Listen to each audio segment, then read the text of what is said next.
The traditional plot diagram looks like this. And it does the job, I guess. It's symmetrical, it looks neat, but it's not really a good representation of actual plot. So if it were up to me, the plot diagram would look more like this. Let's write it to scale.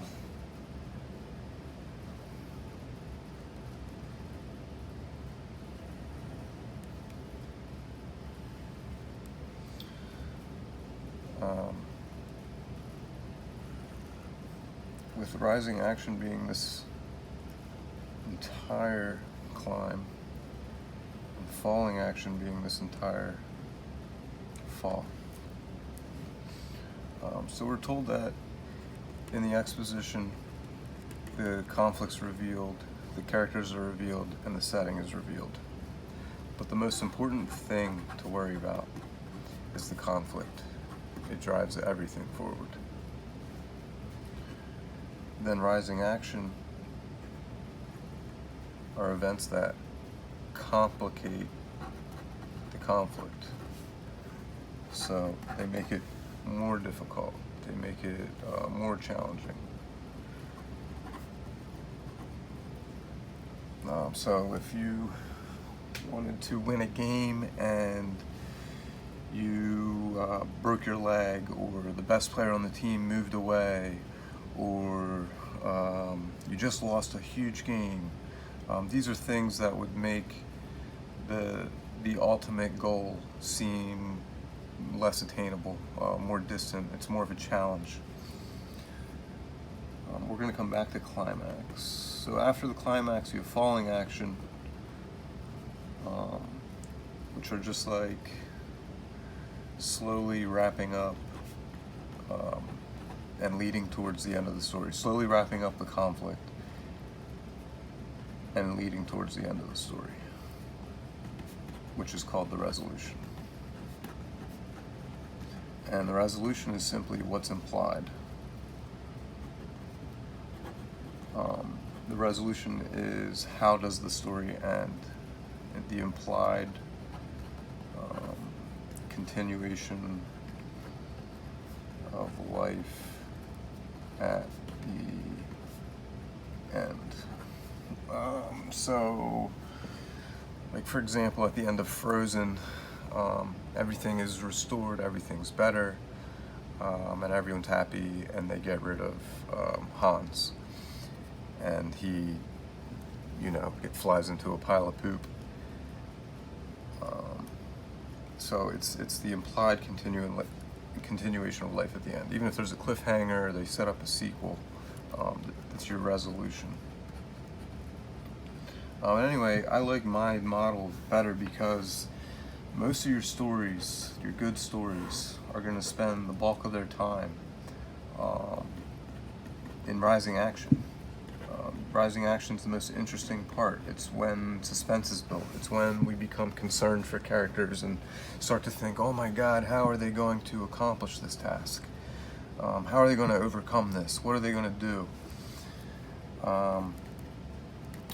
So let's get to climax. It makes sense to have your climax. You still have a climax, but your climax is the massive change to the conflict, huge change to conflict. So something dramatic happens, something changes everything. So for example, in Lion King, most of the movie is driven forward by Simba wanting to become king. And then that's complicated when his father's murdered by Mufasa, who frames him, and he ends up exiled. Wow, that's a lot of rising action. So the climax of Lion King is when Simba returns to defeat Scar, and does so. After this event, he is king. He no longer wants to become king. He is king. So his conflict dramatically changes. He now has to restore the kingdom. That's all falling action. and it leads to the resolution of Simba is the king and has a kid with what's her name, Nala. So anyway, to review, these are the plot stages. Every story has them. Movies, TV shows, every movie and TV show has a climax. A really awesome game that you could be playing right now while you're stuck in quarantine is what was the climax.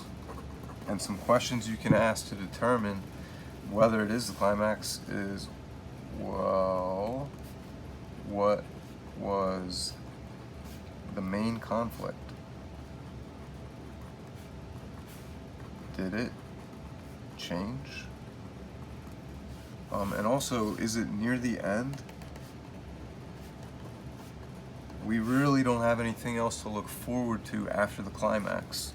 So it really should be towards the end. If you think it's somewhere else, it's probably not the climax.